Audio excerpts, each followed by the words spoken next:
Hello बच्चों, नमस्कार। मैं ओम पटलेश्वर। आप देख रहे हैं ओम पटलेश्वर 9th 10th MSc channel math science English.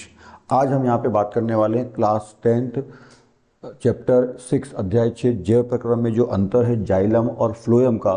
Xylem और फ्लोएम में अंतर ये 9th में भी है, 10th में भी है, 11th 12th और आगे कंपटीशन में, आगे की एजुकेशन में भी ये मिलता है और बहुत ही ज़रूरी बेसिक नॉलेज है, ये बेसिक चीज़ है ये।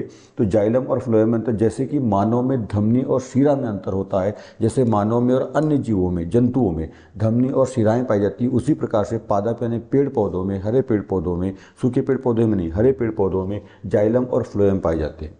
जिस तरह से धमनी और शिरा हमारे शरीर में काम करता है, उसी तरह से पेड़ पौधों के शरीर में जाइलम और फ्लोएम काम करते हैं। मतलब धमनी शिरा का अल्टरनेटिव पेड़ पौधों में कौन है? जाइलम और फ्लोएम है।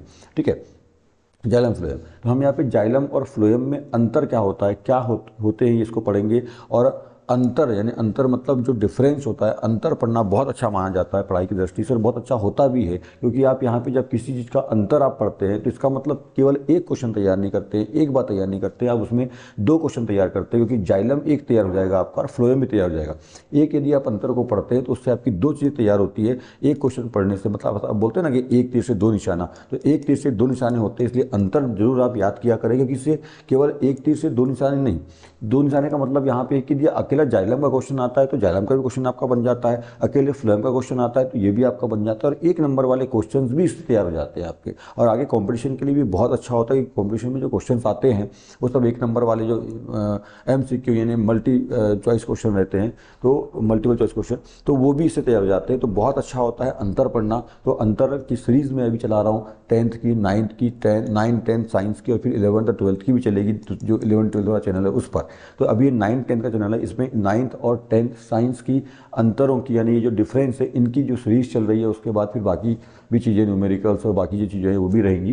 तो बात करते हैं अपन यहाँ पर अब जाइलम और फ्लोएम की। तो ये कॉलम जाइलम वाला, ये आप देख रहे हैं फ्लोएम वाला है। तो जाइलम का सबसे पहला पॉइंट क्या है, इसको यहाँ पे समझेंगे। तो जाइलम का सबसे पहला पॉइंट क्या है,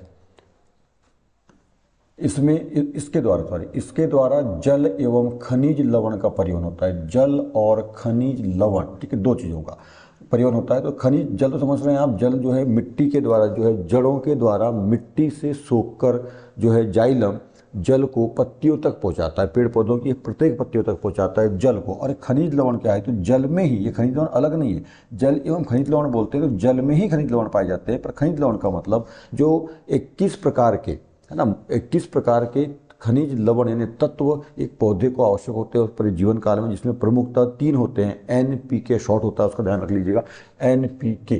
ठीक है, मैं यहाँ पे दे रहा हूँ NPK। ये NPK का मतलब क्या है, नाइट्रोजन, फास्फोरस, पोटेशियम। यहाँ पे NP का मतलब है नाइट्रोजन, फास्फोरस, पोटेशियम। ये 3 महत्वपूर्ण या मुख्य तत्व होते हैं जो एक पेड़ पौधे को चाहिए होते हैं। वैसे तो 21 प्रकार के तत्वों की आवश्यकता होती है, पर मुख्यतः ये 3 की आवश्यकता होती है। तो ये जो है ना, ये 21 प्रकार के है, मुख्यतः 3 यही खनिज लवण है जो जल में ही पाए जाते हैं, जो कि मिट्टी में मिलते हैं। जड़ के द्वारा जाइलम इनको सोख करके पत्तियों तक पहुंचाने का काम करता है, और वहाँ पर फिर प्रकाश संश्लेषण की क्रिया में भाग लेता है जल। ठीक है, तो इसके द्वारा जल एवं खनिज लवण का परिवहन होता है। ठीक है, इसके द्वारा भोजन, अब भोजन कौन होता है, तो भोजन ग्लूकोज होता है। आपको मालूम है प्रकाश संश्लेषण क्रिया में ग्लूकोज बनता है, और इनकी जो भोजन बनाने की प्रक्रिया होती है वो प्रकाश संश्लेषण होती है। हमारे भोजन बनाने की प्रक्रिया जो होती है, भोजन बनाने का मतलब ये है कि ग्लूकोज का अपचयन करने की जो प्रोसेस है, जिसकी ऊर्जा बनती है, फिर हम ऊर्जा को जो है विकास और वृद्धि में लगाते हैं जंतुओं में। तो वहाँ पर भी वो जो क्रिया होती है वो शोषण होती है, जबकि पेड़ पौधों में जो क्रिया होती है भोजन बनाने की वो प्रकाश संश्लेषण होती है। मतलब पेड़ पौधों में जो प्रकाश संश्लेषण होता है उसका अल्टरनेटिव, उसके स्थान पर जीवों में शोषण की क्रिया होती है। प्रकाश संश्लेषण और शोषण में भी अंतर है ना। बहुत जल्द उसका वीडियो भी आपको यहाँ पे मिल जाएगा। तो इसमें इसके द्वारा भोजन यानी ग्लूकोज, इसका भोजन कौन है, पेड़ पौधों का भोजन कौन होता है, ग्लूकोज होता है। मानव का भोजन भी, जंतुओं का भोजन भी ग्लूकोज ही होता है। लास्ट अंततः ग्लूकोज ही प्राप्त होता है जो कोशिकाओं में जाता है और शोषण किया करता है। तो भोजन यानी ग्लूकोज का परिवहन होता है। ठीक है, दूसरा पॉइंट, इसमें पदार्थों का परिवहन मिट्टी से जड़ों के द्वारा, मतलब जड़ों के द्वारा से मतलब मिट्टी से जड़ के द्वारा सोखेगा और फिर जाइलम जो है इसको पत्तियों तक पहुंचाता है। तो इसके द्वारा पदार्थों का परिवहन मिट्टी से जड़ों के माध्यम से, जड़ के द्वारा पत्तियों तक होता है। ठीक है, और इसमें पदार्थों का परिवहन, पदार्थ मतलब कौन होगा, भोजन होगा। यहाँ पे पदार्थ का मतलब कौन है, जल और खनिज लवण। ऊपर लिख दिया इसलिए मैंने यहाँ पे बार बार इसको यूज़ नहीं किया हूँ।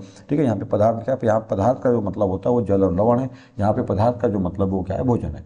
तो इसमें पदार्थों का परिवहन पत्तियों से पादप के अन्य भागों तक होता है। ठीक है, मतलब ये ऊपर भी होता है, नीचे भी होता है। पत्ती में भोजन बन रहा है तो हो सकता है किसी कोई तना है जो ऊपर जा रहा है, और कुछ तना जो मोटा तना है जड़ की तरफ जा रहा है, जड़ में भी जाएगा तो ऊपर भी और नीचे भी परिवहन होता है, जबकि इसमें केवल जड़ से पत्तियों तक परिवहन होता है बस। ठीक है, तीसरा, यह केवल एक दिशा में, देखो ये पॉइंट भी आ गया, यह केवल एक दिशा में पदार्थों का परिवहन करता है, परिवहन करता है, जबकि ये दो दिशाओं में परिवहन करता है। ठीक है, तो यहाँ पे एक दिशा दो दिशा का मतलब क्या समझना, एक दिशा का मतलब जाइलम केवल एक दिशा में, तो जाइलम क्या करता है, जड़ से पत्तियों तरफ, मतलब नीचे से ऊपर की ओर जल को लेके जाता है, जड़ से पत्तियों की ओर लेके जाता है, नीचे से ऊपर की ओर, मतलब एक दिशा में काम करता है। ठीक है, जबकि फ्लोएम जो है दो दिशा में, पत्तियों में भोजन बनता है, पत्ती से जो भोजन आता है वो ऊपर भी जाता है तने में और नीचे भी जड़ की तरफ जाता है, मतलब दो दिशा में, ऊपर भी और नीचे भी, जबकि ये केवल ऊपर की ओर, तो ये एक दिशा में काम करता है, ये ऊपर भी और नीचे भी दो दिशा में काम करता है। एक दिशा, ये एक दैशिक होता है, ये द्विदैशिक होता है, ध्यान रखिएगा। चौथा पॉइंट, यह निर्जीव ऊतक होता है। कैसा होता है, निर्जीव। जाइलम जो है निर्जीव ऊतक होता है, जबकि फ्लोएम जो है सजीव ऊतक होता है। सजीव मतलब ये निर्जीव कोशिकाओं से मिलकर बनता है, क्योंकि ऊतक है तो ऊतक तो कोशिकाओं से मिलकर बनते हैं, कोशिकाओं से जो मिलकर बनते हैं समूह है ना, उनको ऊतक कहते हैं, जो विशेष काम करते हैं। तो यहाँ पे ऊतक है, ये जाइलम और फ्लोएम एक तरह के ऊतक होते हैं, जाइलम फ्लोएम दोनों ऊतक है, पौधों में पाए जाने वाले ऊतक, पादप ऊतक इनको बोलते हैं। जैसे हमारे शरीर में रक्त, प्लाज्मा, लसिका, ये सब ऊतक हैं, ये कोशिकाओं से मिलकर बनते हैं। और इनमें कोशिकाएं कौन होती हैं, तो लाल कणिका, श्वेत कणिका, प्रोटीन वगैरह जो होता है, हीमोग्लोबिन, ये सब कोशिकाएं होती है। ये कोशिकाओं से मिलकर रक्त या प्लाज्मा या लसिका बनता है। रक्त प्लाज्मा जो होता है, लसिका और प्लाज्मा रक्त का ही भाग होता है। ठीक है, तो उसी प्रकार से यहाँ पर भी है। तो ये जो निर्जीव जो ऊतक है, ये जाइलम और फ्लोएम ऊतक है जो कि निर्जीव कोशिकाओं से मिलकर बनते हैं, पर जो फ्लोएम है वो कैसे मिलकर बनता है, सजीव कोशिकाओं से मिलकर बनता है। ठीक है, ध्यान रखिएगा। पांचवा पॉइंट, इसमें मुख्यतः संवहनी नलिकाएं पाई जाती। संवहनी मतलब, संवहनी का मतलब है कि एक स्थान से दूसरे स्थान पर किसी पदार्थ को लेके जाना, संवहन करना। परिवहन, संवहन, वहन सब एक ही चीज़ें होती है, मतलब ये पर्यायवाची शब्द है। वहन, परिवहन, संवहन ये पर्यायवाची शब्द है। तो इसमें मुख्यतः संवहनी नलिकाएं पाई जाती है, जबकि इनमें मुख्यतः चालनी नलिकाएं पाई जाती है। ठीक है, ये खास अंतर है। ये चार दोनों जो चीज़ें चार भागों से मिलकर बनता है, पर इसमें मुख्यतः ज़्यादा मात्रा में जो है संवहनी नलिकाएं और इसमें मुख्यतः चालनी नलिकाएं पाई जाती है। बाकी तीन चीज़ें कॉमन रहती है, तो ये अंतर में यहाँ पे नहीं आई है। ठीक है, छठवां, इनमें जल एवं खनिज लवण, खनिज पदार्थ है, उनका परिवहन ऊपर की ओर होता है, ऊपर की ओर, एक ही दिशा में होता है। किधर होता है, ऊपर की ओर, क्योंकि ये जो है मिट्टी में, जल जो है मिट्टी से मिलता है पेड़ पौधों को। ठीक है, जड़ जो जल है वो पौधों को ऊपर से नहीं मिलता है। ठीक है, नीचे मिट्टी में जाता है और मिट्टी से सोख करके जो है फिर वो ऊपर पेड़ पौधों में आता है, ऊपर पत्तियों में होता है। तो इसमें जो है जल एवं खनिज लवण का परिवहन ऊपर की ओर केवल एक दिशा में होता है। अपन यहाँ समझे भी थे कि ऊपर की ओर कहा गया, ये एक दिशा में होता है, ऊपर की ओर होता है। इसमें भोजन का परिवहन, इसमें क्या रहेगा, भोजन का जो परिवहन है वो सामान्यतः नीचे की ओर होता है। इसमें जल और खनिज का परिवहन ऊपर की ओर होता है, इसमें भोजन का परिवहन सामान्यतः नीचे की ओर होता है। ठीक है, भोजन जो है नीचे, क्योंकि पत्तियां तो ऊपर रहती है ना, वहाँ पर माना कि कुछ पत्तियों का भोजन ऊपर तनों में जाएगा, पर सामान्यतः, इसलिए मैंने यहाँ शब्द इस्तेमाल किया सामान्यतः। पत्तियां ऊपर होती है, तने और जो जड़ है नीचे रहती है, तो पत्तियों में बना भोजन तने और जड़ में नीचे की ओर आता है। तो इसमें नीचे की ओर होता है और इसमें ऊपर की ओर होता है। ठीक है, पर यहाँ पे एक बात और भी, यहाँ दो दिशा लिखा हुआ है, तो इसका मतलब ज़्यादातर, क्योंकि पत्तियां जनरली ऊपर होती है, तो कुछ जो नीचे की पत्ती का भोजन है वो ऊपर क्यों चल जाता है, कुछ में ऐसा होता है, कुछ सामान्यतः बहुत कम मात्रा में ऐसा होता है, पर ज़्यादातर मात्रा में ये होता है कि इसमें भोजन जो है नीचे की ओर ही आता है। तो इस तरह से यहाँ पे 6 बहुत ही महत्वपूर्ण पॉइंट आपने देखा, और इनको याद रखने में भी बड़ी सुविधा है आप लोगों को, है ना, याद रखने और समझने में बहुत सुविधा है। कुछ शब्दों को बस फेर करना है और अंतर यहाँ पे मिल जाएगा, और अंतर बहुत अच्छा होता है, क्योंकि जो अच्छा अंतर को एक तरीके से और अपन समझे तो अंतर को जो समांतर असमानता है, अंतर दो तरह से होता है, इसमें समानताएं भी आती है, असमानताएं भी आती है, पर जो असमानताएं होती है उनको अंतर बोलते हैं, समानताओं को अंतर नहीं कहा जाता है। तो ये दो चीज़ों में अपन जाइलम और फ्लोएम में यहाँ पे असमानता यानी अंतर इसको अपन पढ़ रहे हैं, इसको विभेद भी बोलते हैं, तुलना करना भी बोलते हैं। ठीक है, जाइलम फ्लोएम में विभेद क्या विभेद होता है, जाइलम फ्लोएम में तुलना कीजिए, जाइलम फ्लोएम का अंतर लिखिए, ये सब एक ही बात होती है, पर्यायवाची शब्द होती है, विभेद, तुलना, अंतर। तो कई बार अलग अलग तरह से क्वेश्चन आता है।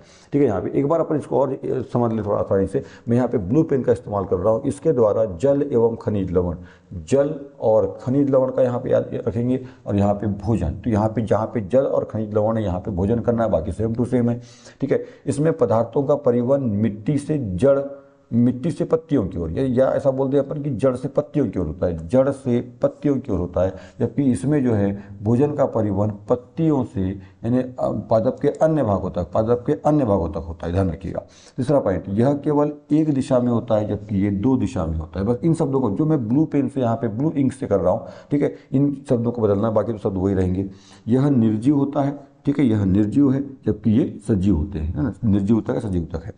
इनमें संवहनी नलिकाएं पाई जाती है और इनमें चालनी नलिकाएं पाई जाती है, चालनी नलिकाएं, संवहनी नलिकाएं और चालनी नलिकाएं, ठीक है। इनमें जो है जल एवं खनिज लवण का जो है परिवहन जो है ऊपर की ओर होता है, ऊपर की ओर। इसमें कैसा होता है, नीचे की ओर होता है। तो ऐसे कुछ एक दो शब्दों को, हर एक पॉइंट में 1 से 2 शब्दों को बदल करके जो है इस अंतर को आप आसानी से याद कर सकते हैं, समझ सकते हैं, ठीक है। और मैंने पहले ही कहा है कि जिस तरह से हमारे शरीर में धमनी और सिरा काम करते हैं, सेम उसी प्रकार से पेड़ पौधों में, हरे पेड़ पौधों में, ये सूखे पेड़ पौधों में बिल्कुल कोई काम का नहीं होता, सूख जाता है, ठीक है, मर चुका होता है। जिस तरह से जब मानव का शरीर मर जाता है, किसी जंतु शरीर मर जाता है तो धमनी सिरा निष्क्रिय हो जाता है, अपना काम नहीं करता। उसी प्रकार से सूखे पेड़ पौधों में भी अपना काम नहीं करते, इसलिए हरे पेड़ पौधे का मतलब जीवित पेड़ पौधे, जिंदे पेड़ पौधे होने चाहिए, उसमें ही ये काम करता है। तो जाइलम का ये काम होता है, फ्लोएम का ये काम होता है, बहुत ही महत्वपूर्ण अंतर होता है। इसको आप बहुत अच्छे से समझ लीजिएगा। और यदि हमारे चैनल में से जुड़े रहना चाहते हैं तो हमारे चैनल को सब्सक्राइब कर लीजिए, वीडियो को लाइक कर लीजिए। और हम ऐप पर, हमारा ऐप है ओम पटलेश्वर लक्ष्य कोचिंग एकेडमी के नाम से, जो कि गूगल प्ले स्टोर पर मुफ्त में आप इसको इंस्टॉल जो है कर सकते हैं, डाउनलोड कर सकते हैं।